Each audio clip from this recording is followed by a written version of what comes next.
ವಿಶೇಷವಾಗಿ ಈ ಹೋಮದಲ್ಲಿ ಬಳಸ್ತಕ್ಕಂಥ ವಸ್ತುಗಳನ್ನ ವಿಶೇಷವಾಗಿ ಹೇಳಲಾಗುತ್ತೆ. ಹೋಮ ಮಾಡುವವರು ಕೂಡ ಬ್ರಹ್ಮ, ಹೋಮವೂ ಕೂಡ ಬ್ರಹ್ಮ, ಹೋಮದಲ್ಲಿ ವಿನಿಯೋಗ ಮಾಡ್ತಕ್ಕಂಥ ವಸ್ತುವು ಕೂಡ ಬ್ರಹ್ಮ ಅಂತ ಭಗವದ್ಗೀತೆಯಲ್ಲಿ ಹೇಳಲಾಗಿದೆ. ಶ್ರೀ ಗುರುಭ್ಯೋ ನಮಃ. ಹರಿ ಓಂ. ಮಾತರ್ನಮಾಮಿ ಕಮಲೇ ಕಮಲಾಜತಾಕ್ಷಿ ಶ್ರೀ ವಿಷ್ಣುರುತ್ಕಮಲವಾಸಿನಿ ವಿಶ್ವಮಾತಃ ಕ್ಷೀರೋದಜೆ ಕಮಲ ಕೋಮಲ ಗರ್ಭಗೌರಿ ಲಕ್ಷ್ಮೀ ಪ್ರಸೀದ ನಮತಾಂ ಶರಣ್ಯೇ. ಓಂ ಮಹಾದೇವ್ಯೈ ಚ ವಿದ್ಮಹೇ ವಿಷ್ಣುಪತ್ನಿ ಚ ಧೀಮಹಿ ತನ್ನೋ ಲಕ್ಷ್ಮೀ ಪ್ರಚೋದಯಾತ್. ಓಂ ಶ್ರೀಂ ಶ್ರೀಯೇ ನಮಃ. ಓಂ ಶ್ರೀಮಾತ್ರೇ ನಮಃ. ಪ್ರಿಯ ಭಗವದ್ ಬಂಧುಗಳೇ, ಶ್ರೀ ವಿಶೇಷವಾಗಿರ್ತಕ್ಕಂತಹ ಶ್ರೀ ಅಮ್ಮ ಶಕ್ತಿಪೀಠದಲ್ಲಿ ಪ್ರತಿ ಹುಣ್ಣಿಮೆಯ ರೀತಿಯಲ್ಲೇ ಈ ಹುಣ್ಣಿಮೆಯ ದಿನ ಪುಷ್ಯ ಮಾಸದಲ್ಲಿ ಬರ್ತಕ್ಕಂತಹ ಈ ಗುರುವಾರದಂದು ಬಂದಿರತಕ್ಕಂತಹ ಈ ಪುಣ್ಯವಾಗಿರ್ತಕ್ಕಂತಹ ಹುಣ್ಣಿಮೆಯ ದಿನ ಅಮ್ಮನವರ ಪ್ರೀತ್ಯರ್ಥವಾಗಿ ಸಹಸ್ರ ಕಮಲಗಳಿಂದ ಅಂದ್ರೆ 1000 ಕಮಲದ ಹೂಗಳಿಂದ ಶ್ರೀ ಮಹಾಲಕ್ಷ್ಮಿ ಯಾಗವನ್ನ ಮಾಡಲು ಕ್ಷೇತ್ರದಲ್ಲಿ ಸಂಕಲ್ಪ ಮಾಡಲಾಗಿದೆ. ಈ ಯಾಗದಲ್ಲಿ ಮುಖ್ಯವಾಗಿರ್ತಕ್ಕಂಥ ಉದ್ದೇಶ ಏನಪ್ಪಾ ಅಂತಂದ್ರೆ ಆ ಜಗನ್ಮಾತೆಯಾಗಿರ್ತಕ್ಕಂತಹ ಮಹಾಲಕ್ಷ್ಮಿಯ ಪರಿಪೂರ್ಣವಾಗಿರ್ತಕ್ಕಂಥ ಅನುಗ್ರಹ ಈ ನಮ್ಮ ಪ್ರಪಂಚದಲ್ಲಿರ್ತಕ್ಕಂಥ ಎಲ್ಲ ಜನರಿಗೂ ಕೂಡ ವ್ಯಾಪಿಸಿ ಆ ಭಗವತಿಯ ಕೃಪೆ ಎಲ್ಲರಿಗೂ ಸಿಗಲಿ ಎಂಬುದು ಇದರ ಮುಖ್ಯ ಉದ್ದೇಶ. ಮಹಾಲಕ್ಷ್ಮಿ ಅಂತಂದ್ರೆ ನಾವೇನ್ ಅನ್ಕೊಳ್ತೀವಿ, ಬರೀ ಹಣವೇ ಅನ್ಕೊಳ್ತೀವಿ.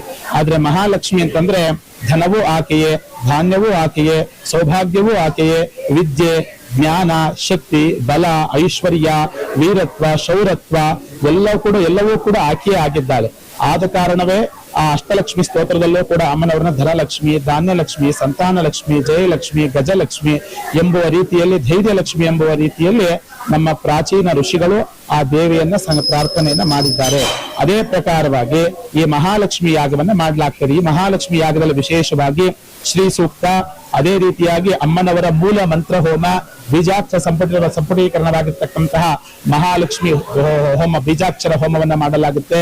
ಅದೇ ರೀತಿಯಾಗಿ ಕನಕದಾರ ಸ್ತೋತ್ರ, ಶಂಕರ ಭಗವತ್ಪಾದಾಚಾರ್ಯರು ಅನುಗ್ರಹಿಸತಕ್ಕಂತಹ ಆ ಒಂದು ಕನಕದಾರ ಸ್ತೋತ್ರವನ್ನ, ಶ್ರೀ ಸೂಕ್ತವನ್ನ, ಅದೇ ರೀತಿಯಾಗಿ ದೇವಿ ಭಾಗವತದಲ್ಲಿ ಬರ್ತಕ್ಕಂಥ ದುರ್ಗಾ ಸಪ್ತಶತಿಯಲ್ಲಿ ಬರ್ತಕ್ಕಂಥ ಕೆಲವು ವಿಶೇಷವಾಗಿರ್ತಕ್ಕಂಥ ಮಂತ್ರಗಳಿಂದ ಯಶಸ್ಸು, ಧೈರ್ಯ, ಬಲ, ಜ್ಞಾನ, ಶಕ್ತಿ ಇವೆಲ್ಲವನ್ನು ಅನುಗ್ರಹಿಸುವಂತಹ ಮಂತ್ರಗಳನ್ನ ಶ್ರೀ ಸೂಕ್ತದಲ್ಲಿ ಸಂಪುಟೀಕರಣವನ್ನ ಮಾಡಿ ಈ ಒಂದು ಮಹಾಲಕ್ಷ್ಮಿ ಯಾಗವನ್ನು ಮಾಡಲಾಗುತ್ತೆ.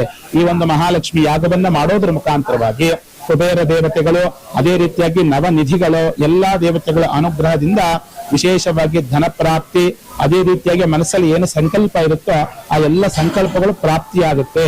ಯಾರಿಗೆ ಜ್ಞಾನ ಇರೋದಿಲ್ಲ ಅವ್ರಿಗೆ ಜ್ಞಾನ ಸಿದ್ಧಿ ಆಗುತ್ತೆ, ವಿದ್ಯೆ ಇಲ್ದಿರೋರಿಗೆ ವಿದ್ಯಾ ಸಿದ್ಧಿ ಆಗುತ್ತೆ.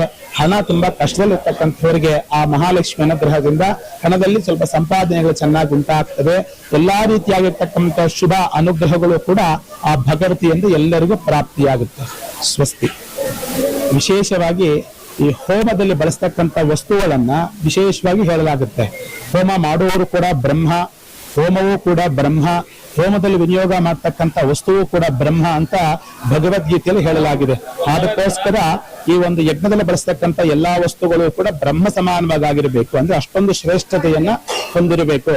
ಆದ ಕಾರಣ ವಿಶೇಷವಾಗಿ ಈ ಹೋಮದಲ್ಲಿ ಅಮ್ಮನವರು ಹೋಮ ಆಗಿರೋದ್ರಿಂದ ಈ ಹೋಮದಲ್ಲಿ ವಿಶೇಷವಾಗಿರ್ತಕ್ಕಂಥ ಅರಿಶಿಣ ಮತ್ತೆ ಕುಂಕುಮ, ಅದೇ ರೀತಿಯಾಗಿ ಅಕ್ಷತೆಗಳು, ಅಮ್ಮನವರಿಗೆ ಮರದ ಬಾಗಿನ, ಮಾಂಗಲ್ಯ, ಕಾಲ್ಗೆಜ್ಜೆ, ಕಾಲುಂಗುರ, ಮೂಗುತಿ, ರೇಷ್ಮೆ ಸೀರೆ, ದ್ರಾಕ್ಷಿ, ಗೋಡಂಬಿ, ಬಾದಾಮಿ, ಖರ್ಜೂರ, ಕಲ್ಲು ಸಕ್ಕರೆ, ಅದೇ ರೀತಿಯಾಗಿ ಜೇನುತುಪ್ಪದಿಂದ ಅದ್ದಿರ್ತಕ್ಕಂತಹ ಸುಮಾರು 1000 ತಾವರೆ ಹೂಗಳು, ಮತ್ತೆ ತಾವರೆ ಬೀಜ, ಎಡಮೊರಿ, ಬಲಮೊರಿ, ಮತ್ತೆ ಸಮುದ್ರದ ನೊರೆ, ಮಯೂರ ಶಿಖಿ, ಗರುಡ ಶಿಖಿ, ಜಟಾಮಾಂಸೆ, ಈಶ್ವರಿ ಬೇರು, ಬಜೆ, ಈ ರೀತಿಯಾಗಿ ಭುಜಾಪತ್ರೆ ಮೊದಲಾಗಿರ್ತಕ್ಕಂಥ ಹಲವಾರು ಹೋಮ ದ್ರವ್ಯಗಳನ್ನ ಈ ದೇವಿಗೆ ಹೋಮದಲ್ಲಿ ವಿನಿಯೋಗ ಮಾಡಲಾಗುತ್ತೆ.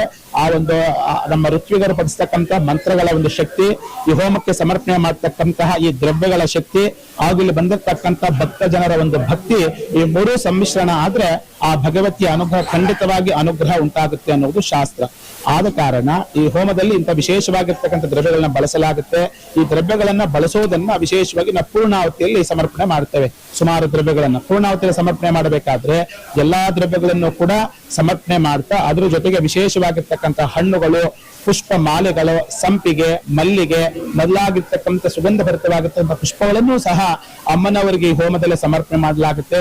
ವಿಶೇಷವಾಗಿರ್ತಕ್ಕಂಥ ಸೇಬು, ದಾಳಿಂಬೆ ಮೊದಲಾಗಿರ್ತಕ್ಕಂಥ ಖರ್ಜೂರಾದಿ ಫಲಗಳನ್ನು ಕೂಡ ಪೂರ್ಣಾವತಿಯಲ್ಲಿ ಸಮರ್ಪಣೆ ಮಾಡಲಾಗುತ್ತೆ. ಈ ರೀತಿಯಾಗಿ ಹಲವಾರು ದ್ರವ್ಯಗಳನ್ನ ಈ ಪೂರ್ಣಾವತಿಯಲ್ಲಿ ಅಮ್ಮನವರ ಪ್ರೀತ್ಯರ್ಥವಾಗಿ, ಲೋಕ ಕಲ್ಯಾಣಾರ್ಥವಾಗಿ ದೇವಿಗೆ ಪೂರ್ಣಾವತಿಯ ಮುಖಾಂತರ ಸಮರ್ಪಣೆ ಮಾಡಲಾಗುತ್ತೆ. ಪ್ರಾರ್ಥನೆ ಮಾಡ್ತಾ, ತಾಯಿ ಈ ಕಾರ್ಯವನ್ನು ನೀನೇ ಕರ್ತವಾಗಿ, ಕರ್ಮವಾಗಿ, ಕ್ರಿಯೆಯಾಗಿ ನಮ್ಮ ಕೈಯಲ್ಲಿ ಯಾಗವನ್ನು ಮಾಡಿಸಿ ನಮಗೆ ಫಲಗಳನ್ನು ಅನುಗ್ರಹಿಸು ಎನ್ನುವಂತ ಅಂಕಿತ ಭಾವದಿಂದ ಎಲ್ಲರೂ ಕೈ ನಮಸ್ಕಾರವನ್ನು ಮಾಡಿಕೊಳ್ಳಿ. ಮನಸಾವೇಶವಾಗಿ ಪ್ರಾರ್ಥನೆಯನ್ನು ಮಾಡಿ ಎಲ್ಲರೂ ಹೇಳಿ, ಓಂ ನಮಸ್ತೆ ಅಸ್ತು ಮಹಾಮಾಯೇ ಶ್ರೀಪೀಠೆ ಸುರಪೂಜಿತೆ ಶಂಕರಚಕ್ರ ಗದಾಹಸ್ತೆ ಮಹಾಲಕ್ಷ್ಮೀ ನಮೋಸ್ತುತೆ. ಓಂ ಯಾ ದೇವಿ ಸರ್ವಭೂತೇಷು ಮಾತೃರೂಪೇಣ ಸಂಸ್ಥಿತಾ ನಮಸ್ತಸ್ಯೈ ನಮಸ್ತಸ್ಯೈ ನಮಸ್ತಸ್ಯೈ ನಮಸ್ತಸ್ಯೈ ನಮೋ ನಮಃ.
ವೀಕ್ಷಕರ ಗಮನಕ್ಕೆ ನಿಮ್ಮ ಅನಿಸಿಕೆ ಅಥವಾ ಅಭಿಪ್ರಾಯಗಳನ್ನು ಕಾಮೆಂಟ್ ಮುಖಾಂತರ ವ್ಯಕ್ತಪಡಿಸಬಹುದು. ಹಾಗೂ ನಿಮ್ಮ ಸುತ್ತಮುತ್ತ ಇದೇ ತರಹದ ಅದ್ಭುತ ದೇವಾಲಯಗಳಿದ್ದರೆ ಅದರ ಸಂಪೂರ್ಣ ಮಾಹಿತಿಗಳನ್ನು ನಮಗೆ ಇಮೇಲ್ ಮುಖಾಂತರ ಅಥವಾ ಮೊಬೈಲ್ ನಂಬರ್ ಮುಖಾಂತರ ತಿಳಿಸಬಹುದು. ನಮ್ಮ ಇಮೇಲ್ bombatkannadiga@gmail.com, ಮೊಬೈಲ್ ನಂಬರ್ 7899999332.